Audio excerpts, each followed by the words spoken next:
Je veux vous dire, comme citoyen de France, comme parlementaire de la République, comme élu local, et aussi bien sûr comme juif de France, à quel point l'initiative de ce soir est essentielle. Elle répond à une impérieuse nécessité, celle de ne laisser jamais la banalisation, la résignation, une forme d'abandon face à ce poison qui s'instille. Banal quand il s'agit d'une moquerie, mais toujours insupportable. Déjà intolérable quand il est question de molester celui qui porte la kippa. Ignoble quand il s'incarne dans des tags sur des lieux de culte. Dégoûtant quand il banalise le salut nazi inversé qu'est la quenelle. Et que de chacun de ces faits, de chacune de ces manifestations, être conscient qu'il n'y a pas de gradation dans l'antisémitisme. C'est le même qui a abouti à cette double terreur de ce début du XXIe siècle. Un 13 février, avec la mort d'Ilan Halimi, ou un 19 mars. Et que c'est le même antisémitisme, celui ricanant, celui goguenard de tous ceux qui pouvaient aller assister au spectacle de Dieudonné, qui aboutit à des meurtres antisémites en France.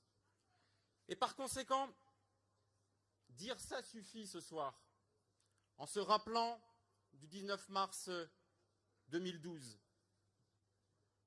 en associant bien évidemment à ce souvenir le martyre d'Ilan Halimi et le président du Conseil général de l'Essonne que je suis, qui a malheureusement recueilli les derniers souffles en terre d'Essonne à Sainte-Geneviève-des-Bois d'Ilan Halimi, sait à quel point ce département, mais au-delà, la terre de France, est aujourd'hui dépositaire de ce martyre, de cette souffrance.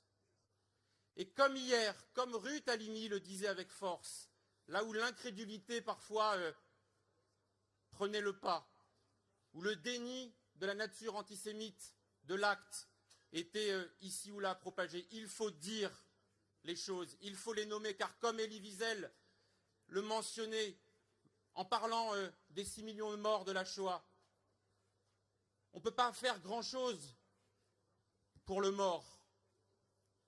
Le crime a été commis, mais il y a une deuxième mort qui est celle de l'oubli.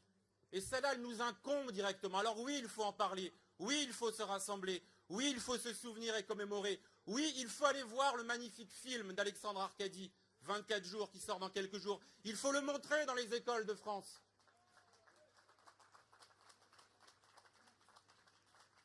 Alors vous voir ici, c'est rassérénant, c'est exigeant. Ça l'est pour tous les responsables politiques, quelle que soit leur sensibilité. Mais ça l'est d'abord et avant tout pour l'ensemble de la communauté nationale. La mobilisation ne peut pas être l'apanage de ceux qui se sentent directement concernés. On le dit à longueur de discours, c'est toute la République qui est abîmée, qui est meurtrie, qui est violentée à chaque fois qu'un juif de France est mis en cause. Et c'est toute la République à chaque fois qu'une partie de la communauté nationale est stigmatisée. Alors c'est ensemble, dans un rassemblement, sans aucune concurrence entre les uns et les autres, que nous devons porter haut et fort ce message, celui qui est porté avec force par le président de la République et par le ministre de l'Intérieur. Et moi, je me réjouis de la concorde républicaine qui s'est exprimée ici à cette tribune, car notre union, elle est déterminante. Le combat est fort, le combat est essentiel. Vous nous donnez et nous nous donnons mutuellement de l'énergie pour le mener ensemble.